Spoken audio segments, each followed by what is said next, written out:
All right, final exam review, page 6. Starting with number 50. It says write the first four terms of the sequence defined by a sub n equals n squared plus 1. So first term, plug in a 1 for all your n's. 1 squared plus 1, which is 1 plus 1, or 2. Your second term is going to be 2 squared plus 1. So 4 plus 1, which is 5. Third term is going to be 3 squared plus 1, which is 9 plus 1, or 10. And then your fourth term is going to be 4 squared plus 1 equals 16 plus 1, or 17. And that's it. That's all you have to do. It's very straightforward. Number 51. Same thing, first four terms, but this sequence is a sub n equals 2n minus 5. So first term, 2 times 1 minus 5. So 2 minus 5 is negative 3. A2 is 2 times 2 minus 5, or 4 minus 5, which is negative 1. A3 is going to be 2 times 3 minus 5, which is 6 minus 5, or 1. And then your fourth term, 2 times 4 minus 5. So 8 minus 5 equals 3. And that's it. Let's see. 52 says, write the first four, same thing. This sequence, though, is negative 2 to the n, what is that, minus 1? Minus 1. Okay. Minimize that back down. There we go. Okay. So A1 equals negative 2 to the 1 minus 1, which is negative 2 to the 0. Anything to the 0 power is 1. Then A2 is going to be negative 2 to the 2 minus 1, so negative 2 to the first, which is negative 2. The third term is going to be negative 2 to the 3 minus 1, which is negative 2 to the second, so 4. And then my fourth term would be negative 2 to the 4 minus 1, which equals negative 2 to the third, which is going to be negative because it's an odd exponent, and then make that 8. Okay. So for number 53, it says evaluate, find and evaluate. And we've got the sum that starts with k equals 1 and goes up to 4 of 3k plus 1. This just means that you want to find your first term all the way up through the fourth term and add them all up. So like the k equals 1, and we need to do k equals 2, k equals 3, and k equals 4. And then we will just add all of those up. So like for k equal to 1, this is 3 times 1 plus 1. So 3 plus 1 is 4.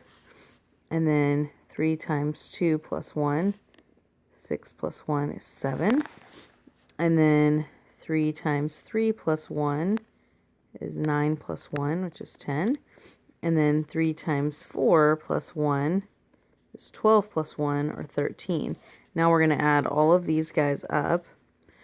Just so you know, this number on the top here, the 4, doesn't mean that you're guaranteed to have 4 terms. It just depends on where you're starting. We happen to start with the first, with k equal to 1, and that's why we have 4 terms. But if we started with something else, like k equals, 3, we would only do k equals 3 and k equals 4, because we start with the third one and with the fourth one.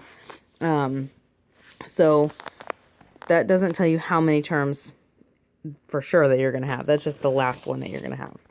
Okay, so when we add these up, let's see. 7 plus 13 is 20, 34. Okay. And then on 54, we're going to do the same thing. And let's see. Yep, that is 34. I just had to verify that. All right, 54. So again, we have a sum, starts with k equals 1, ends on the fourth one. And this is 2 times negative 3 to the k minus 1. Okay, so once again, we will need to find k equals 1, k equals 2, k equals 3, and k equals 4. Now, of course, there is a way you can put this in your calculator and calculate and all that kind of stuff. But I'm just going to do this by hand because it's just not that hard to do by hand. So let's see here. 2 times negative 3 to the 1 minus 1 is 2 times negative 3 to the 0. Negative 3 to the 0 is just 1, so 2 times 1 is 2. And then for k equal to 2, this is going to be 2 times negative 3 to the 2 minus 1. So 2 times negative 3 to the first, which is 2 times negative 3, which equals negative 6. Okay, and then for the third term, 2 times negative 3 to the 3 minus 1. So 2 times negative 3 to the second. 2 times 9 is 18. And then our last one, 2 times negative 3 to the 4 minus 1. 2 times negative 3 to the third. Let's see, negative 3 to the third is negative 27. Right, 3 times 3 is 9, times 3 is 27. And 2 times negative 27 is negative 54. Okay, we're going to add all of these terms up. So let's see here. 2 plus negative 6 plus 18 plus negative 54 equals negative 40. 55, same. Evaluate. Here's our sum.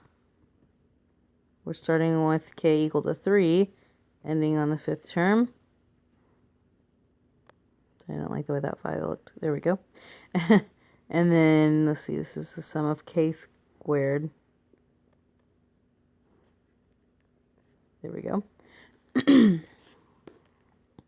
Okay, so we're going to start when k equals 3, k equals 4, and k equals 5. So this is one of those where you're not going to have 5 terms because that 5 doesn't tell me I have 5 terms. That 5 tells me I end on the fifth one, right? So start with the third, fourth, and fifth. Let's see, so 3 squared is 9, 4 squared, 16, 5 squared is 25. And when I add all of those up, 9 plus 16 plus 25 is equal to 50. Okay. Let's see here, number 56. Here we go. All right, it says a company charting its profits notices that the relationship between the number of units sold X and the profit P is linear. So if 200 units sold results in $3,100 profit and 250 units sold results in $6,000 profit, write the profit function for this company. Okay, so if so X is the number of units sold.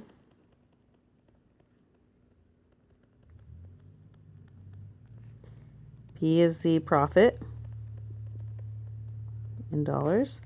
So if 200 units sold results in $3,100 in profit, that means that we have the ordered pair that X is 200 and the profit is 3,100. And then if 250 units are sold, we end up with $6,000 in profit. So if we want to write the profit function, that means we need the equation of this line. We know it's linear. It told us it was linear. And so if we have 2 points on a line, then we need to know the slope. So the slope formula, y2 minus y1 over x2 minus x1. So let's see here. I'll just call, I should actually have moved that down. Let me move this down. Move it there. Okay, so somehow I lost my y. Here we go. Get rid of that one. Okay, so let's call this x1, y1, x2, y2. So y2 is going to be 6,000 minus 3,100 over 250 minus 200. So 6,000 minus 3,100 is 2,900 divided by 250 minus 200 is 50. So 2,900 divided by 50 is 58. So my slope is 58. So there was two ways we could have done this, finding the equation of the line. You could use the y equals mx plus b, which is what we did during class, but if you're not in my class and you happen to be watching this, you may have used this formula, y minus y1 equals m times x minus x1, where you use a point and the slope to find the equation of the line. To me, it doesn't matter. And just to be clear here, I'm calling this y, but that's what the p is. The p for profit, that happens to be my y value, so we'll just adjust that at the end, but just wanted you to know that that is the same. So either one of these you can use. If you use this one here, the y equals mx plus b, then you're going to be solving for b because you're looking for the y-intercept. And so you pick one of your points, you plug them in for yx, and then you plug in your m, you solve for b, and then you kind of go from there. So I'll do that way first. I'll do the other way also, just in case anybody wants to see it. So let's see here. I'm just going to pick the first point, the 3,100 equals 58 times 200 plus b. So 58 times 200 is 11,600 plus b. So if I subtract the 11,600 on both sides, then I get 3,100 minus 11,600, negative 8,500. Oh, not plus. Equals b. So then my equation, and I'm going to go ahead and put p in now because the profit, we're going to put p of x equals, my m is 58, x, and then minus 8,500. So that was part A. This is write the profit function for the company. This is A. So if you wanted to use this other method here, you would just do y minus, and your y1 is 3,100 equals 58 x minus 200. And essentially you end up coming up kind of with the same thing here. You distribute your 58x minus 11,600. And then you add your 3,100 over. So y equals 58x minus 8,500. So either method is completely up to you. I don't care one way or the other. And on the final, it's multiple choice anyway, so it doesn't really matter. But this is one more formula that you would have to memorize. And so if you don't want to memorize that, then I would go with this guy over here. Okay, so for part A, we've got our function. And then for part B, it says state the slope and interpret in the context of the problem. So the slope here, that's the 58. It's the number that's with your x. And the interpretation of this is that let's see, so slope is rise over run, right? So change in y over the change in x. My y is the profit, my x is in the number of units. So as we go up by 1 unit, the profit goes up by $58. So for each increase in units sold, our profit increases by $58. So again, what I was talking about here is that we know that slope is 58 over 1. This is, rise over run. But in my numerator, the way we got the 58, if you come back up here, the 58, these were dollars, right? All of this is profits. So this was my dollars. And this is units sold. So then as this goes up by 1 every time, this is going to go up by 58 every time. So as your units go up by 1, the dollars go up by 58. So that's how we would interpret that. Okay, number 57, last one. A certain commodity has fixed costs of $1,500 with a variable cost per unit of $22. The commodity is sold for $52 per unit. For part A, it says write the cost function. The cost function is, let me see, actually, let me undo that. It's going to be cost per unit times the number of units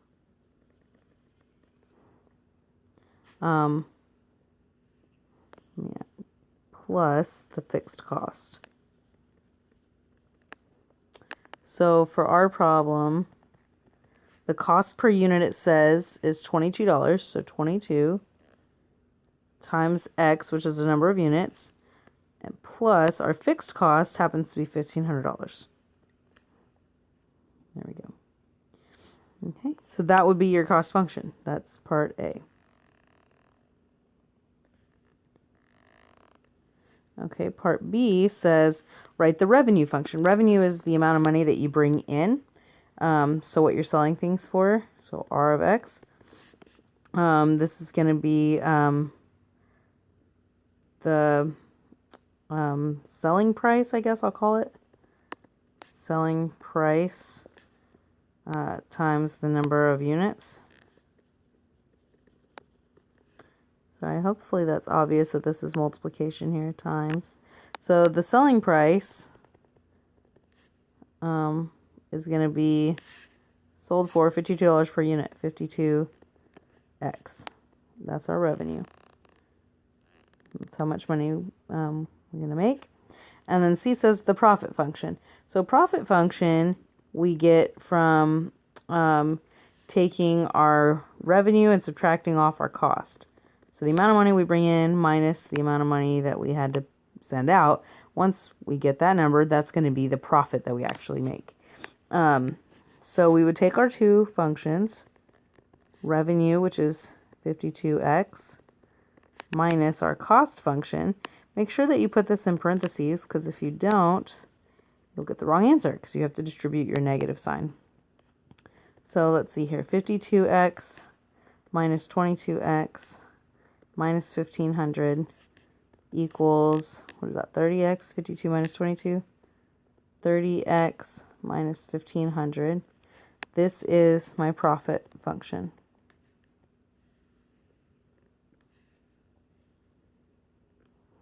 And then for part D, it says find the break-even point. So the break-even point is when your cost and revenue functions are equal to each other. So if revenue and cost are equal to each other, that means your profit is 0. So you're breaking even. You're not losing money. You're not gaining money. So that's what break-even is. So in order to find that, we would set revenue equal to cost. So 52X equals 22X plus 1,500. And we would solve this. So if I subtract my 22X over, let's see, we get 30X equals 1,500 divided by 30. So X equals, is that 50? So the number of units that would put us at our break-even point would be 50. So 50 units. Okay, and that's it.